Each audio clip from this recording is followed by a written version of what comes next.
Mes chères ambassadrices, content de te retrouver. As-tu déjà entendu parler de la loi de la répulsion? La loi de la répulsion. Non pas la loi de l'attraction, ça c'est en vogue en ce moment, j'en ai déjà parlé dans une de mes vidéos. Mais là je voudrais te parler de la loi de la répulsion. Pourquoi? Cette loi est hyper importante. Parce que si tu veux que cette loi de l'attraction fonctionne à presque 100%, en réalité, il faudrait utiliser cette loi de la répulsion d'abord. Alors, si je te parle de ces deux lois qui sont complètement antagonistes, c'est parce que ces derniers temps, je t'ai fait des vidéos sur les émotions qu'on peut ressentir, celles qui sont négatives, au même titre que celles qui sont positives. Elles se cristallisent dans notre corps et elles régissent notre vie en fait, notre présent, notre futur. Si tu veux, il n'y a plus rien de nouveau sous le soleil, tout est cartographié, tout est prévu parce que tout simplement ces émotions fortes que tu as pu vivre, que ce soit pour le bien ou pour le mal, t'ont tellement touché qu'elles se sont cristallisées en toi et elles sont du coup maintenant en mémoire dans tes cellules. Nos cellules, les cellules humaines, sont des réservoirs à mémoire émotionnelle. Donc, si je te parle de cela, c'est que c'est pour faire un thème direct avec la perversion narcissique. Ceux qui utilisent la manipulation, le chantage, le fait qu'ils t'accablent, qu'ils t'insultent, qu'ils te font du chantage, voilà, qui te manipulent, comme je viens de te dire, qui n'hésitent pas à t'insulter, te mentir, enfin toutes ces choses qui sont négatives et quelquefois ont un lien direct avec ce que tu as pu vivre avant de te mettre en ménage, en couple, dans ta relation amoureuse ou amicale avec un pervers narcissique. Tu as vécu ces choses certainement dans ton enfance, avant ta conception, pendant ta conception, durant ton enfance, ton adolescence. Et c'est comme ça qu'en fait tu es devenu une proie, une victime facile pour ces prédateurs qui n'hésitent surtout pas à te manipuler, à te harceler. Et s'ils le font, c'est parce que ça fonctionne. Tu es une proie facile. Parce que tout simplement, ton historique émotionnel que tu rayonnes, c'est comme si c'était un bâton que tu tendais pour te faire battre. Inconsciemment, les gens que tu côtoies perçoivent ces choses sans communication. C'est une communication purement énergétique, émotionnelle. Ils perçoivent ces choses, ils ont compris à qui ils avaient affaire. Donc du coup, ils en abusent. Et toi, tu seras attiré par ces personnes parce que du coup, elles vont correspondre également à ce que tu connais de mieux de par ton passé. Et donc, c'est comme ça que tu vas revivre indéfiniment, toujours, eh bien, les mêmes choses de ta vie, de ton passé. Et tu auras beau vouloir t'intéresser au pouvoir de la loi de l'attraction, ça ne marchera pas. Il y a une chose qui est dite en fait dans cette loi de l'attraction, et si je te parle de la loi de l'attraction, c'est pour mieux revenir sur la loi de la répulsion. Cette loi de l'attraction, on nous dit, pour que ça fonctionne très très bien, et il y en a beaucoup qui ne le comprennent pas, il faut avoir un mindset, il faut changer ses pensées. Pas que. Il faut avoir une idée très très claire, très très précise de ce que tu veux avoir et obtenir, de ce que tu veux changer dans ta vie. À partir du moment où tu as une idée très claire, il ne faut surtout pas que ça reste au stade de la pensée. Parce que quand c'est au stade de la pensée, ben c'est pas assez matérialisé, ce n'est pas assez cristallisé. Quand c'est cristallisé dans ton corps, dans tes cellules, là, il y a des grandes chances que ça se réalise. Parce qu'il y aura carrément une cartographie, un donneur d'ordre, une carte d'identité qui va dire c'est comme ça que les choses doivent se passer. Si tu veux que les choses se répètent, il faut les vivre intensément comme une émotion forte que tu as pu ressentir. Quand tu vis une émotion forte, quelque chose qui t'a fait du mal, que tu as gardé très longtemps en toi et que tu as répété plusieurs fois, il y a de grandes chances que ça se répète facilement. Et ça, tu auras du mal à le changer. Il faudra passer par la loi de la répulsion pour l'enlever. Et bien, pour la loi de l'attraction, c'est pareil. Si tu veux des nouvelles choses, vivre des choses que tu n'as jamais eues, il faudra forcément faire des choses que tu n'as jamais faites. Mais avant de faire ces choses, et que ça devienne naturel, il faut d'abord fortement les penser, fortement en avoir une idée claire, et dépasser le cadre de la pensée. C'est-à-dire, une fois que tu sais exactement les moindres détails de ce que tu veux qui t'arrive, il faut que tu matérialises cette pensée. La meilleure façon de la matérialiser, dans un premier temps, ce serait d'en parler à voix haute. Je vais, j'aimerais. Une fois que ça passe par le verbe, l'expression verbale, il faut que tu l'exprimes dans le présent. Il ne faut plus que ça soit dans le futur. C'est plus une intention. Je fais, j'ai, etc., etc. Quand tu dis les choses à haute voix, c'est comme si tu t'impliquais. C'est comme si, en fait, tu t'engageais à faire quelque chose. Et c'est encore mieux quand il y a une personne, voire plusieurs, parce que du coup, c'est comme si tu t'engageais devant elle, tu faisais une promesse que tu vas faire ces choses, et en disant « je fais », c'est comme si c'était déjà le cas. Et ces personnes pourront te rappeler « tu as dit ça, tu as fait une promesse avec nous, tu as fait une promesse avec toi-même ». Tu vois à quel point c'est important. L'étape suivante de la matérialisation de cette pensée, c'est de le coucher par écrit. En termes de matérialisation, eh bien, on dit que souvent les écrits restent alors que les pensées s'envolent. Même les paroles s'envolent. Donc là, tu l'as écrit, daté, signé, pourquoi pas. Je fais, j'ai, etc., etc. Tout ce que tu veux avoir, tu le dis, tu le marques. Et après, une fois avoir fait ça, tu dis exactement ce que ça te procure comme bien. Ça me rend heureux. Je suis heureux quand je fais ça. Je sens la joie. Je sens le bonheur rejaillir à tel endroit de mon corps. Je sens telle chaleur. Je suis sur un nuage. J'ai l'impression de flotter dans l'air. J'ai l'impression d'avoir des ailes pour voler. Quand je fais ça, ça, ça, il se passe ça, ça, ça, ça. Et tout ça, tu l'écris. Ça aura le don de matérialiser clairement ce que tu ressens. Voilà ce qu'il faut faire absolument lorsque tu veux rendre cette loi de l'attraction tangible, lui donner toute sa force et que ça fonctionne à 100%. Maintenant, lorsque tu veux enlever quelque chose que tu as vécu fortement comme émotion forte et qui t'empêche d'avancer parce que tu répètes toujours le même scénario, le problème de ces scénarios, c'est qu'elle n'a plus lieu d'être dans ton présent. C'est quelque chose du passé. Si tu veux rendre quelque chose qui soit adéquat par rapport à ta nouvelle vie dans le présent, mais que tu te rends compte qu'à chaque fois tu répètes toujours les choses du passé, eh bien il faut simplement faire la même chose que la loi de l'attraction telle que je viens de te le décrire, mais à l'inverse. Il faut que tu arrives à associer qu'est-ce qui te fait à chaque fois revivre les choses du passé dans le présent, essayer de savoir pourquoi tu revis ces choses, qu'est-ce qui est rattaché, qu'est-ce que tu ressens, pourquoi tu ressens cela, et faire la même chose. Tu as compris, tu l'as pensé, tu le dis. Quand il s'est passé ça, j'ai ressenti ça, et il s'est passé ça par la suite. Et tu le dis vraiment au passé, tu ne le dis pas au présent, et tu ne le dis pas au futur. Tu le dis au passé parce que ça appartient au passé. Une fois que c'est fait, il faut que ça dépasse le stade de la pensée. Tu le verbalises. En présence de quelqu'un ou plusieurs, c'est encore mieux. Souvent, un thérapeute est là pour cela. Ensuite, tu le couches par écrit au passé. Quand il se passait ça, je ressentais ça. Et il se passait ça. Et j'étais triste. Et j'étais en colère. Et j'avais de la haine.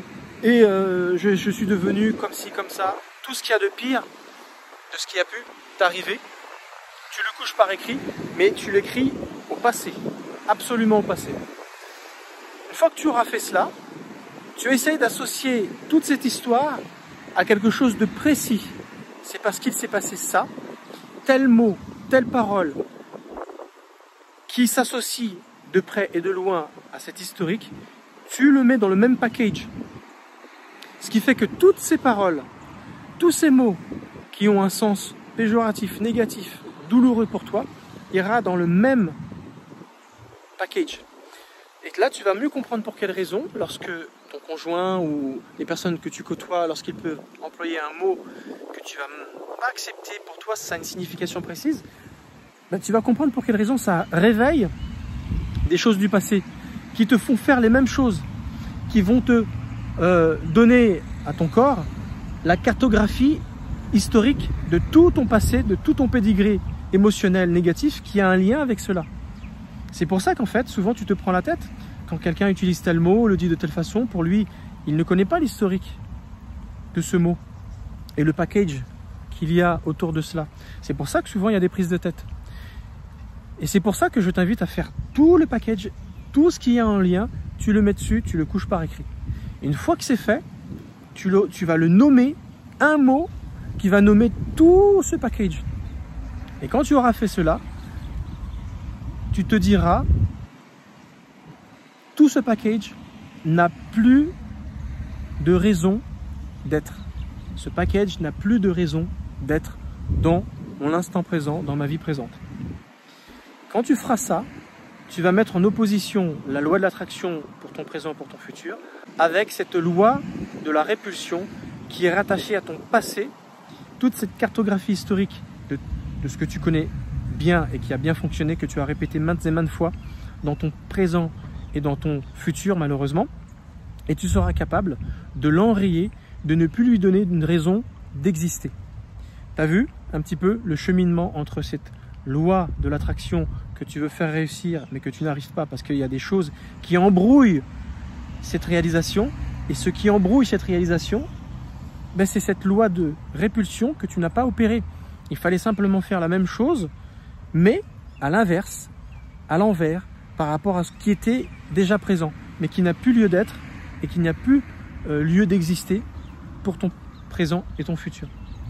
Voilà le travail qu'il faut absolument faire si tu veux rendre la loi de l'attraction positive et pleine, si tu veux la rendre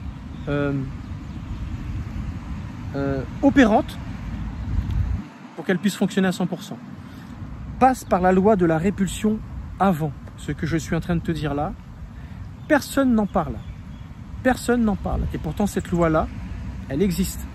Mais si tu veux qu'elle soit opérante et qu'elle fonctionne, il faut d'abord faire le nettoyage dans tes émotions passées, dans tout l'historique, pour que toute cette historique ne puisse pas se réveiller. Parce que forcément, une chose qu'il faut savoir, comme tu peux être addict au sucre, à une quelconque substance toxique, que ce soit le joint, ce qu'on appelle ici à La Réunion le Zamal, que ce soit de la médication illicite, ça peut être de l'alcool. Bon, ça c'est pas illicite, mais c'est l'abus qui n'est pas bon. On est addict de la télé, on est addict des jeux vidéo, on est addict. À partir du moment où quelque chose nous procure un plaisir, on crée une addiction. Eh bien c'est exactement la même chose pour les émotions négatives qui t'ont plongé dans une histoire, dans une historique, une cartographie du passé que le cerveau va naturellement rechercher pour mieux analyser ce que tu es en train de vivre. Il suffit qu'une personne avec qui tu parles utilise un mot qui a un rapport avec ton passé douloureux, naturellement, ton cerveau va analyser ce mot, va se dire « je connais ce mot-là, il a une signification pour moi » et quand ce mot-là est dit, ça remet toute une cartographie synaptique qui a bien été utilisée, donc du coup elle se met en branle facilement et ça va éveiller toute l'historique qui est en lien, c'est-à-dire l'émotion qui a été vécue, la mémoire, le souvenir désagréable, ce que ton papa a pu te faire subir, ce que ton père, ta mère, tes frères, tes sœurs ou X personnes, etc. Et tout ça en fait va réveiller une arborescence du passé complètement négative. On est également addict de la douleur. C'est vrai, peu de gens le savent, mais on est addict de la douleur. On n'est pas addict uniquement des choses qui sont agréables. Je te donne un exemple. Quelqu'un qui va faire des arts martiaux. Au début, son corps n'est pas habitué à prendre des coups. Et pourtant, à force, il s'opère quelque chose d'assez bizarre. Tu vas prendre un bâton un vrai bâton. Sur le coup, tu vas recevoir un coup, mais tu vas, à la prise du coup, générer une substance qui s'appelle l'endorphine, qui va être sécrétée par ton corps pour calmer la douleur. Et plus la douleur est forte, plus cette sécrétion d'endorphine sera forte et puissante pour justement calmer cette douleur. C'est un petit peu l'effet arnica, si tu veux. Et donc du coup, ça va mettre ton corps dans un espèce de flottement, dans une sensation où ton corps va tellement sécréter un antidouleur que ça va te faire flotter. Ça va te droguer, c'est une substance hormonale qui va te droguer. Et du coup, tu vas en redemander systématiquement quand tu vas prendre le coup de bâton, sans même prendre le coup de bâton par la suite, dans les autres situations où tu vas d'avance savoir que tu vas prendre des coups, tu vas déjà sécréter cette hormone. Et c'est ça qui va créer une addiction, alors qu'à la base, c'est douloureux. Et c'est pour ça que ceux qui font les arts martiaux, qui font de la boxe, lorsqu'ils prennent des coups, ils sont habitués. Et c'est même eux qui le réclament. Ils se disent, et d'ailleurs même dans l'entraînement, fait partie de leur entraînement, ce conditionnement à se donner des coups pour mieux donner l'ordre au corps de sécréter cette endorphine, pour attendre que ça, prendre des coups, parce que du coup, j'ai besoin de savoir ce que ça va me faire. J'ai besoin de savoir comment je vais réagir. Est-ce que c'est une nouvelle étape?